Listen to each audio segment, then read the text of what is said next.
खान साहब, अस्सलाम वालेकुम रहमतुल्लाहि व बरकातहू। ये मेरे लिए वाकई बड़ी फ़ख्र की बात है कि मुझे यहाँ पर आपके सामने एक वक्त दिया गया और इस पर बातें रखने को इजाज़त दी गई। इसका मतलब कतई ये नहीं है काउंसलिंग के सेशंस या ट्रेनिंग के वर्कशॉप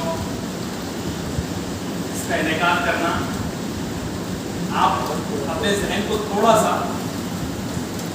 क्लियर करके बैठे कि इसका मतलब कतई ये नहीं होता है कि हम कहीं ना कहीं कम थे या हमसे कुछ गलतियां हो रही थी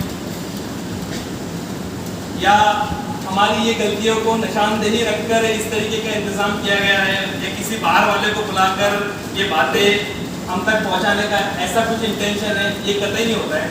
कि आपने बारह एक बात सुनी होगी कि हालांकि वो शख्स जिसका आज का दिन पिछले दिन से बेहतर नहीं, तो अपग्रेडेशन ये नेचर का रूल है।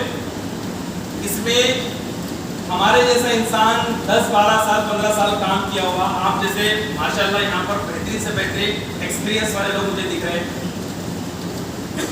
उनको कुछ बता दे नई चीज या उनको पढ़ाना सिखा दे, ये भी नहीं।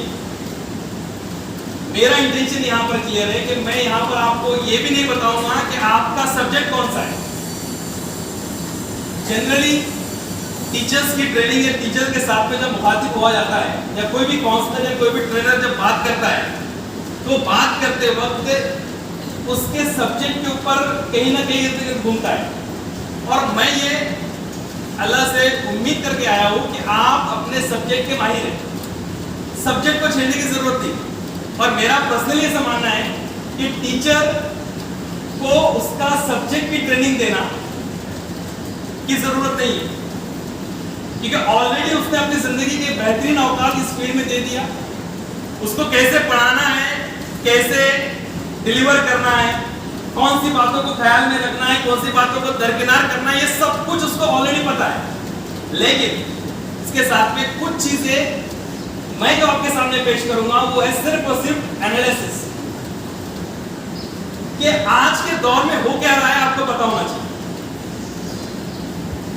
आज जिस मुकाम पर हम लोग हैं और जिस जनरेशन को हम डील कर रहे हैं वो जनरेशन कैसी है ये आपको पता होना चाहिए, वरना हो क्या रहा है आप यकीन नहीं जानेंगे इस बात का कि हम लोग टीचर है और कभी कभी कंपैरिजन किया जाता है कि 20 साल पहले जो टीचर्स हुआ करते थे वो ज्यादा अच्छे टीचर हुआ करते थे।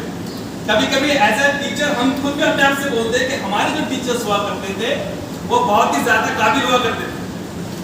मेरा ऐसा मानना है, जो कि हम इस फील्ड के अंदर एक बारीकी से गौर फिक्र कर रहे हैं सिस्टम को, मेरा ऐसा मानना है कि आप जो है इस वक्त के जो टीचर है काबिलियत के एतबार से वो टीचरों से 1% भी कम नहीं, 1% भी कम नहीं। जो वो टीचर्स हुआ करते थे उससे बेहतर टीचर आज के जमाने में अवेलेबल है। यहाँ पर कोई नई बच्ची या नया लड़का नहीं दिख रहा है मुझको। आप अगर अन अकेडमी को देखेंगे, अगर आप कुछ नए नए जो पोर्टल्स आए, बायजूस वगैरह के पोर्टल आए, इनमें अगर पढ़ाने वालों को देखेंगे आप तो 20 साल, 21 साल, 22 साल का बच्चा जो है फिजिक्स, केमिस्ट्री, बायोलॉजी या फिर दूसरे देखे सब्जेक्ट इतने कॉन्फिडेंस के साथ और इतनी महारत के साथ पढ़ा रहा है ना, आप इमेजिन नहीं करेंगे कि इससे बेहतर भी कोई टेक्निक हो सकती है। और कभी कभी तो ऐसे बच्चों ने बीएड भी नहीं किया होता। तो ये वो जनरेशन है और आप उस जनरेशन के टीचर हैं। आप बेशक काबिलियतों से भरपूर है, आपकी काबिलियत के ऊपर 1% किसी को शक नहीं,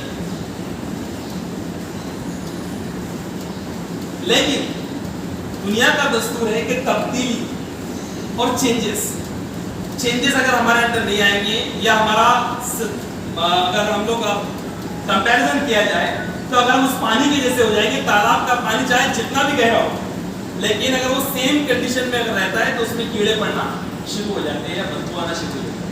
इसीलिए आज मेरी छुट्टी नहीं थी और मेरा वर्किंग डे था, मैं ऑफिस में बोल कर आया कि मेरा पर्सनल काम है।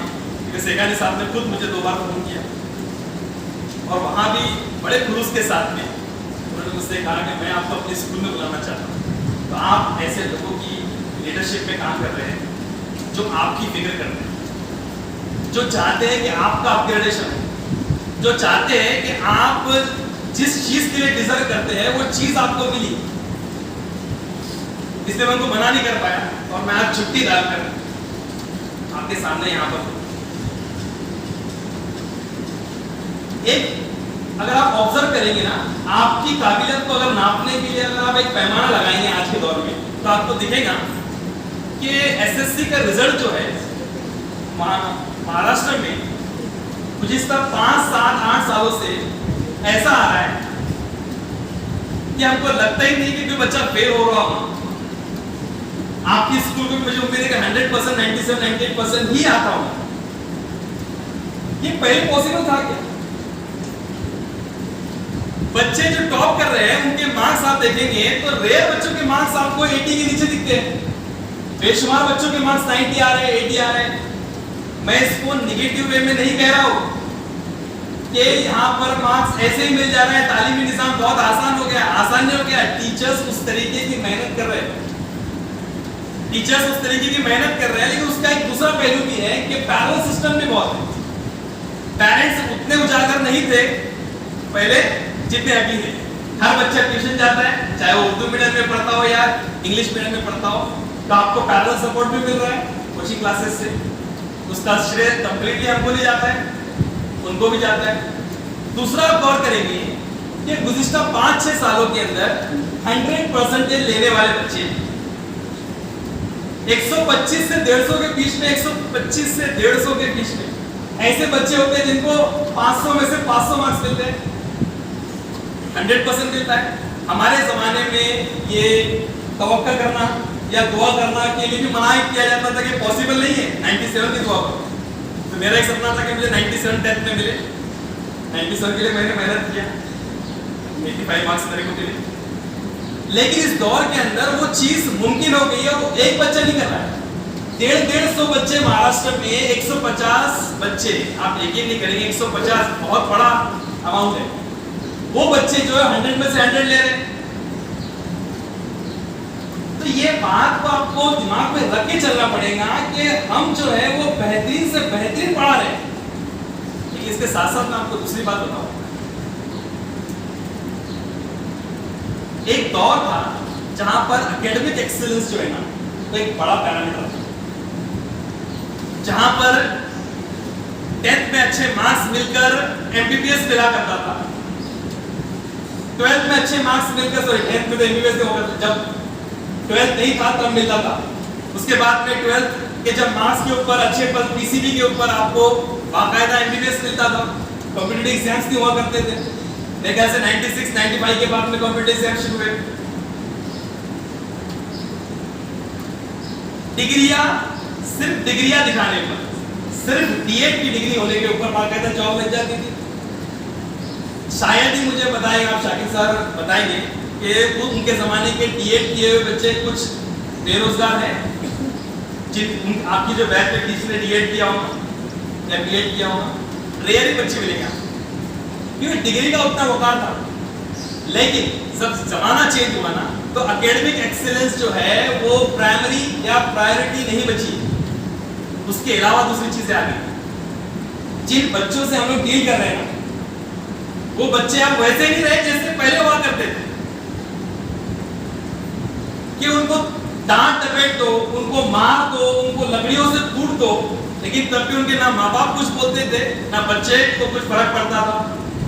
ये वो दौर है जहां पर 13 साल का तिलक मेहता, 13 साल का बच्चा तिलक मेहता अपने मामा के घर जाता है, मुलुंड से बोरीवली जाता है, और बोरीवली जाने के बाद उसकी कुछ बुक्स वहां पर छूट जाती है।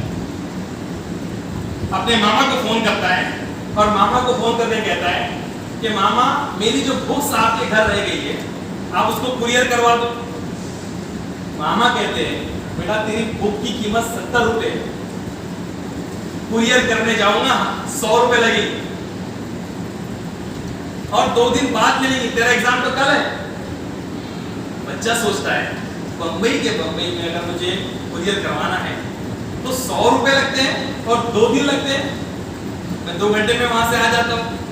तो बच्चे ने सोचा कि कुरियर कंपनी किस तरीके से काम करती है, उसके ऊपर रिसर्च करना शुरू किया और वो इस नतीजे में पहुंचा कि उसने पेपर्स एंड पार्सल, आप अगर नेट पे सर्च करिए तो आपको मिलेगा, पेपर एंड पार्सल नाम की एक कंपनी का कायम किया। और वो कंपनी जो है 13 साल का बच्चा जो आपके स्कूल में पढ़ता है वैसे ही उम्र का बच्चा, वही जनरेशन का बच्चा, और अब क्या करता है पता है? कंपनी डालने के बाद 3 साल में, 1 साल में उसका 3 करोड़ का टर्नओवर है। 1 साल में 3 करोड़ का टर्नओवर। रितेश अग्रवाल आपने नाम सुना होगा, ओयो रूम सुना है आपने नाम? ओयो रूम्स में अक्सर इसकी एग्जांपल देता हूँ। 18 साल का बच्चा ये सोचता है कि मेरी होटल नहीं है, लेकिन मेरे पास एक आइडिया है कि होटल में जब मैं जाता हूँ तो होटल वाला मनमानी फीस लेता है, मनमाने दाम पे मुझे रूम देता है। अगर मैं दिल्ली में चला जाऊँ तो मुझे ठग लिया जाता है, अगर मैं कश्मीर में चला जाऊँ तो मुझे ठग लिया जाता है। तो क्यों ना इंटरनेट के ऊपर ही मैं देखकर यहाँ पर वाजिब दाम में बुक करके जाऊँ। इसके लिए होटलों को फोन लगाता है, होटलों को फोन लगाता है और कहता है कि मैं आपके यहाँ पर कस्टमर भेजूंगा, इसके लिए मुझे आपके होटल में आना है, आपकी सारी फैसिलिटी को चेक करना है, आपको मैं रेटिंग करूंगा, लेकिन आप मैं पैसे नहीं दूंगा। कुछ होटलों ने माने, कुछ ने नहीं माना। आप यकीन करेंगे वो बच्चे ने 18 साल की उम्र में बिजनेस शुरू किया, अपने प्लेटफॉर्म के ऊपर लोगों को कोट करना शुरू किया होटलों को। 7 सालों में ओयो रूम्स का वर्थ जो है 33,000 करोड़ रुपए, 33,000 करोड़ की कंपनी का मालिक को बच्चा बन गया है। अभी बर वक्त उसकी उम्र 26 से 27 साल की। ये वो दौर है। टीचर्स, आप जो टीचर्स यहाँ पर बैठे हुए, एक बच्चा आईएएस क्लियर कर रहा है। अगर 20 साल पहले शेखानी साहब से अगर पूछा जाए कि आईएएस बनने के बाद में कितने दिनों तक वो पेड़े बांटती थी फैमिली, तो बोले कि 3 साल तक उसके सत्कार और फेलिसिटेशन खत्म नहीं होते थे। आज भी हमारी कम्युनिटी के अंदर होते हैं, हमारे पास तो बहुत कम निकलते हैं। 2013 की बैच में वो बच्चा आईएएस एग्जाम देता है, रोमन साइनी नाम का, चाहे आप गूगल कर लीजिएगा वो नाम कौन है। 13 रैंक आता है पूरे इंडिया के, 13वां रैंक।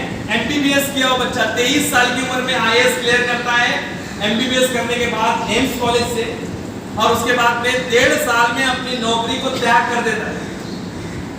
1.5 साल में अपनी नौकरी को छोड़ देता है और छोड़ने के बाद बोलता है कि मैं उन बच्चों को पढ़ाऊंगा जो यूपीएससी की कोचिंग के लिए दिल्ली नहीं आ पाते। तो अनअकैडमी करके एक वेबसाइट तैयार की और वहां पर एजुकेटर्स को जमा करना शुरू किया, खुद पढ़ाना शुरू किया। आपको पता है कि फेसबुक का जो मालिक है उसकी बीवी का इन्वेस्टमेंट उसमें कई 500 करोड़ से ज्यादा, और बड़ी बड़ी कंपनियों के इन्वेस्टमेंट उसके अंदर है, कई हजारों करोड़ की कंपनी खड़ी कर दिया। हमारे अगर नॉर्मल ज़हनियत के हिसाब से बोला जाए तो हम कहेंगे बेवकूफ इंसान गवर्नमेंट की आईएएस की नौकरी को छोड़ता है क्या? तो ये जनरेशन जो है ना, ये जनरेशन ऐसे ज़हन और ऐसे काबिलियत के साथ में फूट कर भरी हुई है। इन बच्चों को हम लोग पढ़ा रहे हैं। अब हम अगर इन बच्चों को वैसा पढ़ाएंगे जैसा हमको पढ़ाया गया था, तो आप सोचिए हमारा हश्र क्या होगा। आप इससे बाकायदा दो चार, क्यों बच्चे हमारी उतनी रिस्पेक्ट नहीं करते हैं जितनी पहले की जाती